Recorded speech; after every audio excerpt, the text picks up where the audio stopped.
Ladies and gentlemen, Billy Baldwin. Okay.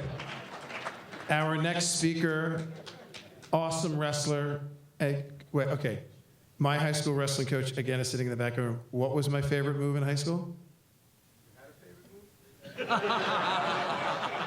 I had many favorite moves. I kept it real simple. I only knew how to do like 2 or 3 things. What was one of them?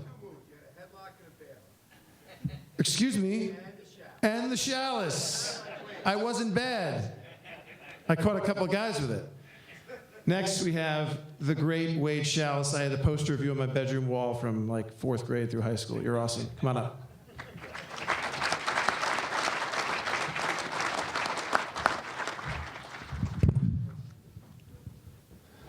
Wow. Thank you, Wayne. I have to say that was the most grateful, that I'm grateful for that most elegant and laudatory introduction. As a matter of fact, that was the second best introduction I've ever had. The best one I ever had was a couple months ago. I was doing a clinic in Atlanta, and the guy who was supposed to introduce me failed to show up, and I asked Stan, and he came down. He was kind enough to introduce me, and that was the best I've ever had. You can imagine how good that one was. But anyhow, before I get started here, I wanted to do a round of applause for the person who put this roast of Dan Gable together. Sometimes he's known as John and Pat's older brother, the executive director of the National Wrestling Hall of Fame. Ladies and gentlemen, one of the sport's finest gentlemen, Mr. Leroy Smith.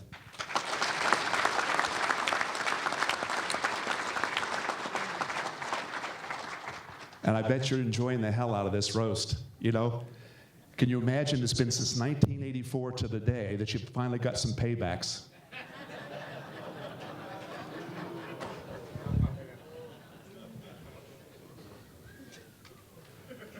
I was wondering how many would pick that one up, but anyhow. I have to say it's really great to be here. You have no idea how nice it is to be standing up here and for a change having someone like him looking up to me. As a matter of fact, that puts me in a pretty select group of 2. The last time you looked up at anyone else, it was in McGaw Hall a few years ago. They said this was a roast, and everybody's saying kind things about him. McGaw Hall is in Northwestern University, by the way. I don't know if anybody picked that up or not. It's a tough crowd. I know. All jokes aside, or whatever that was, if that was aside or not, I was thrilled when I was offered the opportunity to roast Dan. He was such an exceptional athlete and a brilliant technician. He was such a charismatic coach and the face of Iowa State wrestling. But unfortunately, Kale canceled out, and we got stuck with your sorry ass to roast tonight.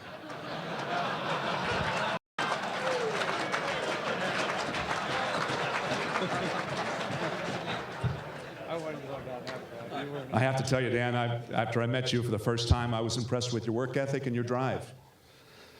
But I have to say, I doubted your intellectual development to some extent. I used to think, this poor guy, he's been working out in the wrestling room so long, all he knows is 2 words, and he'd repeat them over and over again.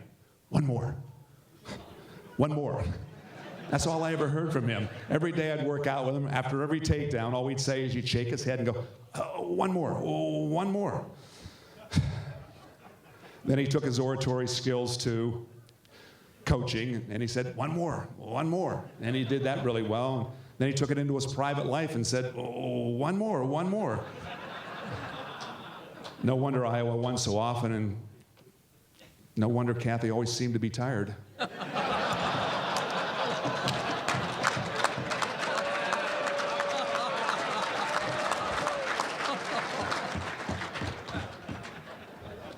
And everyone thought it was 20 miles a day of running that did his hips in.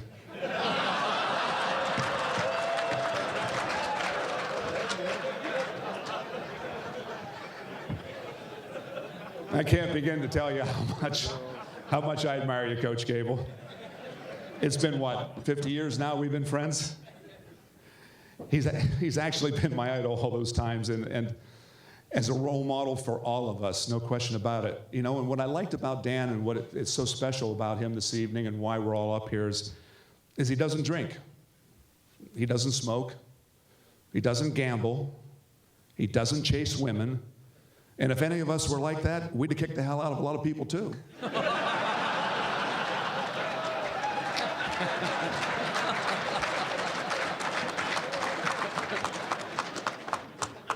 Oh, and don't let me forget, Dan is a God-fearing man, no question about it, which is a refreshing thought. It's nice to know that he's afraid of somebody. But who is Dan Gable really? Do we actually know the man? Have any of you ever thought about that? Besides someone with 90-year-old joints and 65-year-old body, which qualifies him from some really good parking spots, and the use of oversized restroom stalls, and monthly prescription for little blue pills.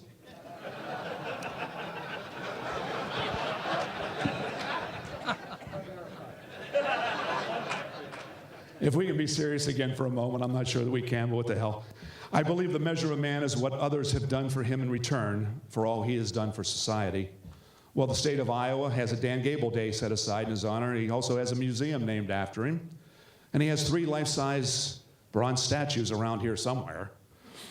And I thought a person either had to be rich, slick, or dead to qualify for things like that. But 1 out of 3 is not bad, is it, Dan?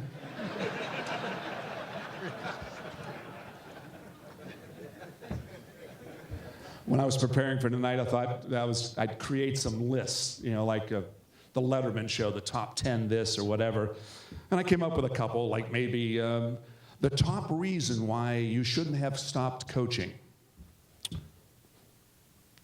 2013 Big Ten championships, 2012 NCAA championships, 2011 NCAA championships. Well, you get the idea.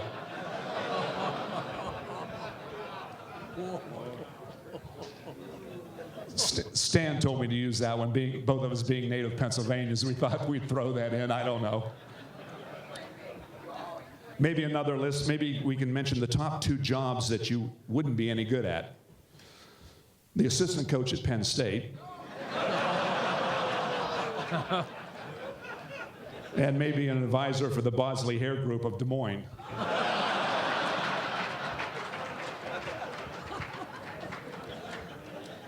Then I thought, what the hell? You know, the top 3 nicknames people used to use to describe you. Well, there was Dandy Dan, there was the Gabe, and there was my favorite, the second best pinner of all time.